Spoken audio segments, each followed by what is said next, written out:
ভাস্কৰ জ্যোতি শৰ্মাৰ মই এন্ধাৰৰ ৰজা, সম্পৰ্ক শৰ্মাৰ কৰ্ণ অৰ্জুন আৰু অভিজিত ভট্টাচাৰ্যৰ ময়ূৰ চৰাই নাচ। আমি এই তিনিখন নাটক লৈ এই বছৰ 2024-25 নাট্যবৰ্ষৰ আৰম্ভ কৰিছোঁ। এতিয়া আমি আখৰা কৰি আছোঁ ভাস্কৰ জ্যোতি শৰ্মাৰ মই এন্ধাৰৰ ৰজা। অহিৰ ভৈৰৱে মিউজিক ডাইৰেকশ্যন কৰিছে।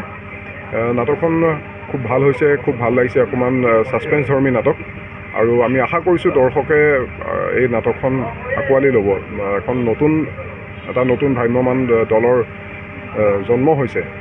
তেওঁলোকে খুব চেষ্টা কৰিছে এখন ভাল ভ্ৰাম্যমান দল যাতে তৈয়াৰ কৰিব পাৰে বাক্সাৰ এই আঠিয়াবাৰীৰ পৰা, যাতে ৰাইজৰ মৰম বুটলিব পাৰে। তাৰ কাৰণে আপোনালোকৰ সহায় সহযোগ আমাক খুবেই লাগিব আৰু লগতে ৰাইজৰ আশীৰ্বাদো লাগিব। সেইখিনিৰ কাৰণে আমি নাট্য দলটিয়ে যথেষ্ট প্ৰয়াস কৰিব লাগিব। আমি আমাৰ ফালৰ পৰা কোনো ত্ৰুটি নকৰোঁ। যিমান পাৰোঁ আমি চেষ্টা কৰিম ৰাইজৰ মৰম বুটলি ল'বৰ কাৰণে, আদৰ বুটলি ল'বৰ কাৰণে।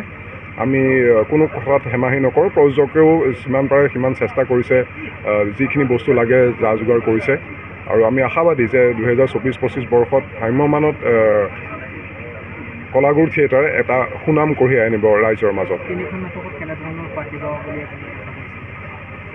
তিনিখনেই একদম ভিন্নধৰ্মী নাটক। এইখনত অকণমান নিগেটিভ কেৰেক্টাৰ, কৰ্ণ অৰ্জুনত অকণমান বেলেগ কেৰেক্টাৰ আৰু অভিজিত ভট্টাচাৰ্যৰ নাটকখনৰ বিষয়ে এতিয়াই বৰ ভালকৈ কৈ নিদিওঁ। তিনিখনেই খুব ভাল স্ক্ৰিপ্ট হৈছে, অলপ ভিন্নধৰ্মীও হৈছে। আমাৰ ষ্টাফটো খুব ভাল। অৰূপে মই এইবাৰ একেলগে মঞ্চত অভিনয় কৰিম। আগতে কৰা নাই, ছবি জগতত ছবিত কৰিছোঁ যদিও। দুলুমণি দা আছে, নাজিমুল দা আছে, হিমাক্ষীকটো পায়েই থাকোঁ বাৰু। একেলগে ধাৰাবাহিকো কৰিছোঁ। জয়ন্ত জীৱন আছে, ভ্ৰাম্যমানৰ আন এজন বলিষ্ঠ অভিনেতা। ঠিক সেইদৰে আমাৰ জোনালী বাইদেউ আছে, চুইটি আছে, বহুকেইজন শিল্পী আছে। ৰাইজে ভাল পাব, আমি আশাবাদী। যদিওবা নতুন থিয়েটাৰ এই বছৰ আত্মপ্ৰকাশ কৰিব, এনেকুৱা লাগিছে যেন অভিজ্ঞ দুইজন প্ৰযোজক আৰু খুব সুন্দৰকৈ তেখেতসকলে টিমটো আগবঢ়াই দিছে। খুব সুন্দৰকৈ যিখিনি দিশ আমাক ভ্ৰাম্যমান থিয়েটাৰত লাগে, গোটেইখিনি দিশ খুব ধুনীয়াকৈ তেখেতসকলে আমাক যোগাৰ দিছে। গোটেইখিনি মিউজিকৰ ক্ষেত্ৰতে হওক, নাটক তিনিখন যি লাগে তেনেকুৱা ধৰণৰ আমি নাটক বিচাৰোঁ। অভিনয় কৰি যেনেকুৱা নাটকত অভিনয় কৰি ভাল পাওঁ তেনেকুৱা স্ক্ৰিপ্ট আমি পাইছোঁ। আৰু চাউণ্ডৰ ক্ষেত্ৰতে হওক বা বিভিন্ন ক্ষেত্ৰত কলাগুৰু থিয়েটাৰে খুব ধুনীয়াকৈ ওলাইছে এইবাৰ।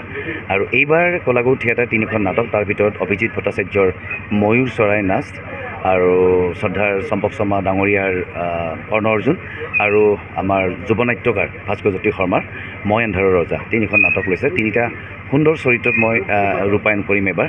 ভাল লাগিছে খুব আৰু আশা কৰোঁ অসমৰ ৰাইজে আমাৰ কলাগুৰু থিয়েটাৰক খুব মৰম দিব, আশীৰ্বাদ দিব।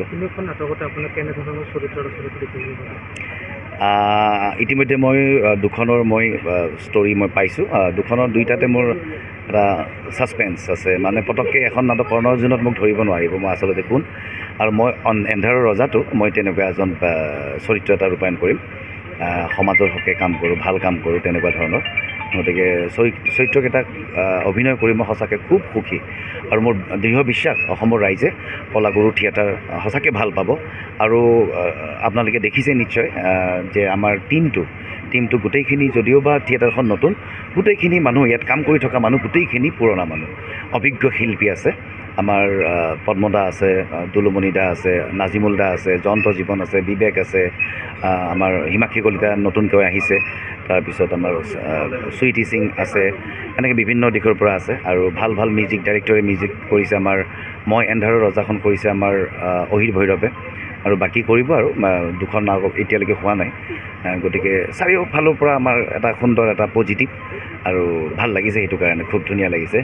আৰু আপোনালোককো বহুত ধন্যবাদ জ্ঞাপন কৰিছোঁ। আপোনালোকৰ জৰিয়তে যিহেতু আমাৰ অসমৰ ৰাইজে আজি কলাগুৰু থিয়েটাৰৰ বিভিন্ন দিশৰ বাৰ্তা আমাৰ অসমৰ ৰাইজে পাইছে, গতিকে আপোনালোক বহুত কষ্ট কৰি আহিছে, আপোনালোকক বহুত ধন্যবাদ জ্ঞাপন কৰিছোঁ। আৰু সমগ্ৰ অসমবাসীৰ পৰা আমি আশীৰ্বাদ বিচাৰিছোঁ কলাগুৰু থিয়েটাৰে। ধন্যবাদ। হয়, মোৰ ভ্ৰাম্যমান জগততে প্ৰথম বৰ্ষ, মই প্ৰথমবাৰ খোজ দিবলৈ গৈ আছোঁ। গতিকে খুবেই আশাবাদী আৰু কামনা কৰোঁ যাতে দৰ্শকে ভাল পায়, আঁকোৱালি লৈ। ঠিক যেনেদৰে মোৰ কেমেৰাৰ কামত প্ৰত্যেকটো চৰিত্ৰ, লাগিলে সেই বৈদেহী হওক, পৰিণীতা হওক, ৰাধিকা, মন গীতত গীত, গোটেইকেইটা চৰিত্ৰ যেনেদৰে আঁকোৱালি লৈছে, ঠিক তেনেদৰে যাতে এই নাটকখনৰ, যোনখনৰ এতিয়া আখৰা কৰি আছোঁ আমি, মই আন্ধাৰৰ ৰজা, তাৰে যিটো মোৰ চৰিত্ৰ নন্দিনী, এই চৰিত্ৰটোকো যাতে মৰম দিয়ে, তাকেই কামনা কৰিছোঁ। আৰু লগতে নিজকে বহুত সৌভাগ্য বুলিয়ে মই ক'ম, যিহেতু ইমান ধুনীয়া এটা ষ্টাফৰ লগত মই কাম কৰিবলৈ সুযোগ পাইছোঁ। আৰু সকলোৱে খুব সুন্দৰকৈ শিকাই বুজাই লয়।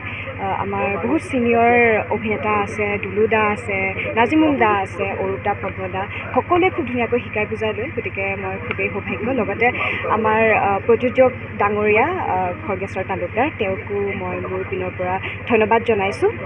তাকে, ধন্যবাদ।